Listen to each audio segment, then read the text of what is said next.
Hello, Guzzin affiliates and associates, and welcome to your Week 11 Fantasy Football Recap. My name is Michael the Sleek Greek Hadjipanos, and I'm here to present you one of the best and most exciting weeks in NFL to date, plus some really big fantasy news. So here we go. I'm excited to bring you our Week 11 recap starting now.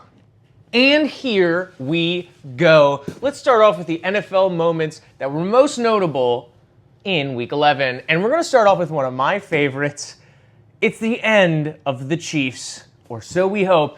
Is it the end of the dynasty? They're collapsing, losing to the Broncos this week, and they're really taking the division by storm. So Denver Broncos winning, Chiefs losing. What a time to be alive. In addition to that, recent news, Brandon Cooks released. Where is he going to land? Could he actually help a team be a contender? Is he going to fall short? Is he going to go to the Ravens and be the worst wide receiver ever and just really help them tank? I don't know. That's what happens with really good wide receivers when they go to the Ravens at the end of their prime. We'll see. In other news, Spitgate. Did Jamar Chase spit on Jalen Ramsey and earn that one-game suspension? We will see. He says no in a locker room video, but the video says otherwise. Video shows he did spit on him. Jamar Chase, it's just that kind of division over there. Hot mess everywhere we go. Steelers, Bengals, Ravens, Browns. It's just, ugh. Speaking of them, Shedeur got to play a little bit for the Browns. It looked like the Ravens were trying to lose. How they were struggling against the Browns, no one ever knows, but it happens every year multiple times. Whatever. But they somehow got the win, and Shedeur got to play a little bit, and Shedeur sure did struggle at the end. So flashes of good hope, but again, it's the Browns organization, so what can you do? Myles Garrett can't play both offense and defense and be a big factor. That's that. And last but not least, and what a game it was, started off with a pick, nearly a pick six. Josh Allen goes 3 touchdowns, 3 rushing and 3 passing, 6 total touchdowns, 357 yards, a game and a half for the Bills, and yet they're still struggling to make an impact for their division, and they're still behind the Patriots. That is crazy to say, but man, it's been an exciting NFL this week. Week 12 coming up. The playoff picture for the NFL is shaping. The playoff picture for fantasy is shaping, and we're going to get into that. Let's get into your Week 12 fantasy football recap. Here we go. All right, here we go, getting into your Week 12 fantasy football recap. Now let's get into this starting at the top. Dimitri versus George. The Justin Tucker loves Nautilus versus the G's, George and Georgia. Again, sorry, Georgia. I call it George because I see the championship titles and I can't help but get upset that he's won so many years in a row against me. But 53-107, the G's take it. It was really not a contest. When your top player is Tyler Loop, the kicker for the Ravens, you know you're going to have a bad game. Just everyone in single digits besides the kicker and the tight end, not a good performance. Dimitri, team is struggling. It might be time to fire sale the team and see what you can do. You have a 1% chance of making the playoffs. It might be time. The G's, you guys are also still in playoff contention. There is a chance. It's a small chance. But if your team can pick up some slack, I do see you drop your number 2 score this week. Really ballsy, but I get why you did it, and we'll get into that in the fantasy recap. But here we go. That was a good game. Now let's get into the next one. Ezekiel Elliott takes an L, a very close L, 98-101 against the Deacon Johns. And I was up Monday Night Football watching this game as the last player on Ezekiel Elliott's team was Brandon Aubrey, and it was close. They were in the red zone, and they didn't get it, and it could have been a field goal, would have put them up by 0.58 points. What a crazy game that would have been. But man, the Deacon Johns, 6-5, really making their place known. Ezekiel Elliott, 7-4. Right now, 2 playoff teams.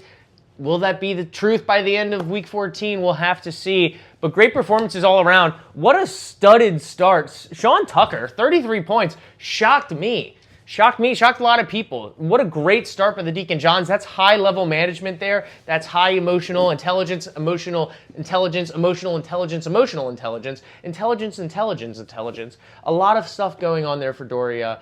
Did I emphasize emotional intelligence enough? That is so tough to put in. I would have never put it. I think estimated was like 8 points before the game started. To have the balls and the nerve to say, you know what? this could screw me, but I'm going to take a chance, and what a chance that paid off. Congratulations, Deacon Johns. Again, Vin Ezekiel Elliott, a.k.a. Vanessa, you're doing well. 7-4, 97% chance of making the playoffs. So hopefully it doesn't slip, but we're looking good for both teams there, so keep it up. And we'll talk about them a little bit later as well. Vice Commish versus Lads Lackeys. From going to L Week 9 weeks in a row to back-to-back W's, Lads Lackeys, a.k.a. Jordan, takes down Vice Commish Ariana 106-75. What a game, what a performance. It's 2 W's in a row. Can we keep the streak alive?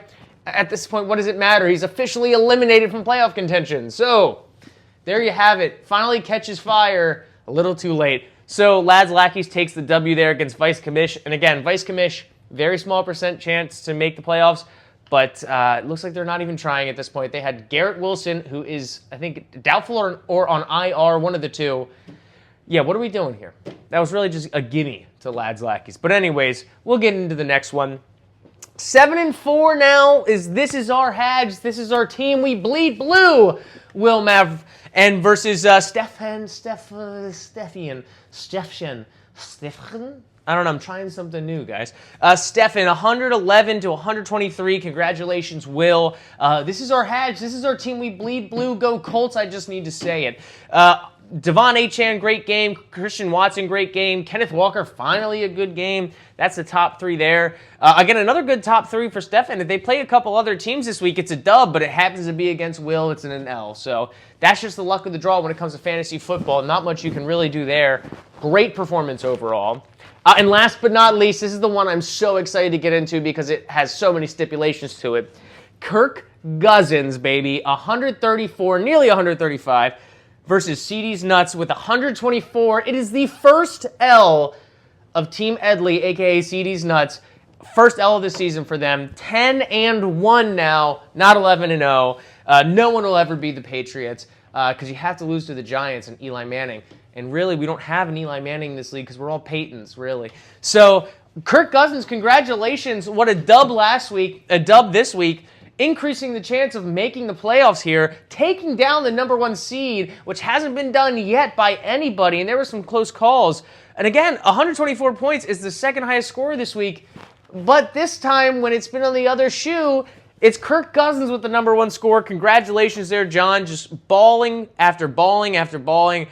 It is written in stone that this is the Cinderella story we've all been wanting this season. So congratulations, John. Let's see how this goes, and we'll talk about them again in a bit. But very exciting, Week 11. And let's kick off our next segment going in to the waiver wire. Here we go, Guzzin affiliates. We are kicking off the waiver wire Week 11 update with the available people that are still out there if you're trying to make a playoff run, and we'll get into this. Starting now, Kenneth Gainwell. Big game for the Steelers last week. Was really involved in the passing. Warren might be out for a little bit. He's kind of injured. No one really knows, but might be a good sleeper pickup for the waiver wire. He's been there for a while. It's anyone's game. If you need a quarterback still, I don't know what the injuries look like right now for quarterbacks or just depth if you need it. Brock Purdy's available again. Are the Niners doing good? No. But if you need someone, take a chance at this point if you're really struggling. After that, Trey Benson coming off IR should be back this week, if not next week. If you need a depth running back, some of you are struggling. Cardinals are struggling too. Trey Benson might be that sneaky pickup that really helps you make a run this year, whether it's for the playoffs or just deep and all and struggling with your depth. So, and last but not least, Michael Wilson. If the Cardinals are going to keep going down by double-digit points, this man had 18 targets and 15 catches for, I think, 100-something yards. The amount of players that have gotten 18 targets in a game is low as hell this year. I don't know if it's even happened. Might be worth it just as a bench spot, because if he's going to keep getting this volume, it is a big deal for fantasy. So Michael Wilson might be someone you guys want to look into if you need a wide receiver, maybe just even have him on the bench at this point. And then the shoulda, woulda, couldas, the people that were taken. Jason Myers for the Seahawks. He's a kicker. He's been doing well. A lot of kickers have been hit or miss this year. Jason Myers is starting to heat up with the Seahawks. They've been a solid offense, not always getting a touchdown, though, but getting in the red zone, so that's perfect for kickers. And next, Emmanuel Wilson, the running back for the Green Bay Packers. It's looking like that Josh Jacobs might be out for an extended period of time, might miss the rest of the season. His injury is still not perfectly defined. by the time of this recording. But Emmanuel Wilson filled in that gap perfectly. So if you need a running back, you can't have him anymore. He's gone. The G's picked him up. And as a team that's 5-6, picking up possibly a starting running back off the waiver wires was a big deal. So be aware. The G's are never out of it, guys. When you think they're gone, be ready. They're going to swoop back in and take the W. Be aware. Be so scared of the G's right now. Even when they're eliminated, they'll find a way. A 1% chance means it's a chance. Guys, team up against them. And that's why I have to say this. The trade deadline for our league is November 26th at noon. Trades need to be made. Let's keep aware. Guys, trade. Be the team that stops the G's. Don't even worry about winning anymore. It's not about the money. It's about stopping a dynasty. If you hate the Chiefs, you'll trade your best players to any team that faces the G's, guys, before November 26th. Keep that in mind. I pray for the league's future that we stop them. They are the empire sometimes, okay? And I know it's their wedding coming up in like a week or so. I love them to death, but God forbid they win another fantasy league. I might kill myself. Please, the trade deadline, pay attention. It's less than a week away, guys. Less than a week. All right, that's my Week 11 recap. If you guys don't want to stop the G's, be my guest. Congratulations on another Year 3 win in a row for the G's. We'll get off into our next segment. And we're going to kick things off with the next segment, the best team of Week 11. And I've said it once, and I'll say it again. Kirk Guzzin's back on top. And this week was a big W as they take down the 10-0 team, now 10-1, CD's Nuts, a.k.a. Team Edley. And when asking for a quote for the back-to-back best team champions, Kirk Cousins had this to say: CD's Nuts, more like Cetus L. Fire breathing out his nose emoji. Congratulations, John. You are sneaking into the playoff picture and sneakily heading down a track towards Shit Talk City as Lads Lackeys and now CD's Nuts. You're really talking shit to the league, and I love it. That's the energy we want to see. And this week, guess who you get to face? Lads Lackeys. There's a lot of trash talk going there. I can't wait to hear about it come next week at George's wedding.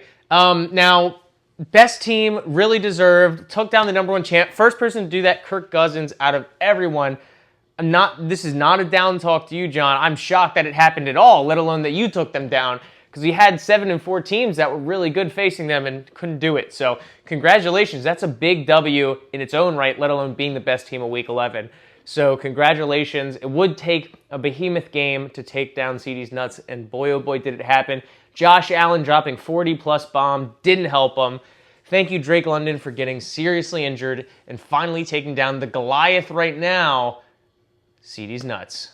All right, kicking off one of the last couple segments. Let's get into it. All right, we are kicking off a newer segment because we are so close to playoffs. It is time we kick off the playoff picture after Week 11 of fantasy football, heading into the final 3 weeks before playoff season starts, which again, we will have playoff recap coverage coming up in the offseason, or the postseason, I should say. But let's get this started. I want to describe the current playoff scenarios, and we're going to talk about what it looks like and who's got the chances going into it. Deacon Johns being the number 4 seed is a big deal. They are from least to greatest. They were one win at one point with like 3 or 4 losses. Now they're 6-5, so that's a big deal.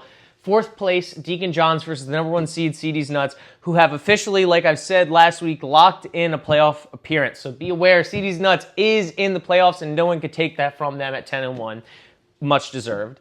Next, number 2 and number 3, it is the relationship to end all relationships, the perfect combo that everyone wishes in life they could have. Vanessa versus Will. This is our Hadge. This is our team at the number 3 seed versus Vin Ezekiel Elliott at number 2. Big deal going into the playoff picture is these teams at 7-4, they are possible to be eliminated. Don't be aware. 7-4 is strong right now, but it doesn't mean they're secure. So keep that in mind. We're looking at right now the number 5 and 6 team being the Kirk Cousins and the Stefan. They are both 5 and 6, and it looks like they have some chances to make the playoffs, but we'll kind of discuss that here. Toughest remaining schedule is actually two of the teams that are currently in the playoffs. So for anyone who thinks they are out of it, don't assume you are. They have the toughest playoff schedule ahead, and it easily could be the difference of some trades right before November 26th that really make you steal a spot and take the playoffs, because once you're in the playoffs, anything is possible, like Kevin Garnett said. So, with that, Deacon Johns have the toughest schedule remaining. They have a 77% chance of making the playoffs. That doesn't mean a guarantee. Anything that isn't 100 isn't anything else but possible. Vin Ezekiel Elliott is second probably toughest remaining schedule based off of who they're playing. 97% chance of making the playoffs. If they lose all three of these remaining games, it is anybody's game to take it from them, so keep that in mind. Of the easiest schedules remaining, someone I said is coming up the playoff picture and really just cemented themselves as someone to be worried about after taking down CD's nuts. Kirk Guzzin's 19% chance of making the playoffs. Big deal. It's a real steep drop-off, 5-6. Next team is 6-5. It is so close. That line is there. The percentage is something ESPN makes up. We all know it's off of vibes alone. So Kirk Guzzin's taking in that heat. Be aware, there is a chance that they sneak into the playoffs. And the other team with the easiest remaining schedule is Vice Commish, a.k.a. Ariana. If she wants to pay attention, there is a 1% chance, but most likely probably will be eliminated with one loss. Or someone else just wins it in place of them. So keep that in mind that is an easy schedule. And then officially eliminated from contention, like I said before, is Lads Lackeys. That's just been fun to talk about. Thank you for being such an entertaining piece of the season, Jordan. I truly appreciate it. But there we go. That is our current playoff picture at week 11. And we'll see what happens next week. It could shift dramatically. We don't know what happens by the end of week 14. It's going to be a crazy season, guys. Be ready. The only people that are safe in their own rights is CD's nuts, who is locked into a playoff spot. Doesn't have to be number one either. It's possible. And Lads Lackeys, who's officially eliminated. That's been fun. All right, we'll get into one of our last segments, kicking this off right now. All right, Guzzin affiliates, we are into our last segment of the evening in TSG News. Now, in this segment, I get to bring you what is happening, what has happened, what is going on in the life of the Sleek Greek. And here I get to present two things that are in recent news. And then next week, we have some big news coming up, but I'll get to that next week. Don't you wear your head off. Just tune in next week and you'll see what I'm talking about. But this last weekend, November 15th, it was Sam and I's 7-year anniversary. Yes, 3 cheers. Thank you, thank you. But also, it was the day that Sam's sister stole our anniversary date and unfortunately got married to the love of her life. It sucks. But anyways, I got to give a 5-minute-long comedy speech at a biracial lesbian wedding. And yes, I know many of you are thinking what I was thinking. I'm about to bomb and get kicked out by so many people for so many different reasons at this wedding. But instead, it went off without a hitch, and it was a success. A roaring applause, laughter. They carried me on their shoulders the rest of the night. I was cheersed and partied like it was 1995. But there we go. I got to give that speech, and it is fully recorded. So on our Patreon, on our OnlyFans, on the Sleek Greek OnlyFans, you can watch the video. No, I don't have an OnlyFans yet, but I will be able to show you the video at George and George's wedding if you attend, which I'm assuming most of you are. But other than that, in other news, this upcoming weekend, right before their wedding, I will be going to Peddler's Village. It'll be a fun experience. I might have some others joining us, maybe get to take some pictures on that trip and share it, and you'll get to see next week. But it'll be very fun. I'm excited to go to that. Super fun times coming up in TSG land. A lot of activity going on. We got Thanksgiving coming up. Man, we got a lot to talk about, a lot to do. So keep your eyes peeled. Don't forget to change those lineups. Don't forget the trade deadline is November 26th at noon. Stop the evil empire while you can. And other than that, I got nothing else for you. So without further ado, my name is Michael, the Sleek Greek Hajapanos. I was honored to bring you today's Week 11 recap, and I look forward to bringing you next week's, Week 12, where a lot is on the line this week. So keep in mind to update those lineups, keep in mind the trade deadline, and keep in mind you gotta stay sexy. All right, thank you guys. Thank you, Guzzins. Thank you, affiliates. I am out.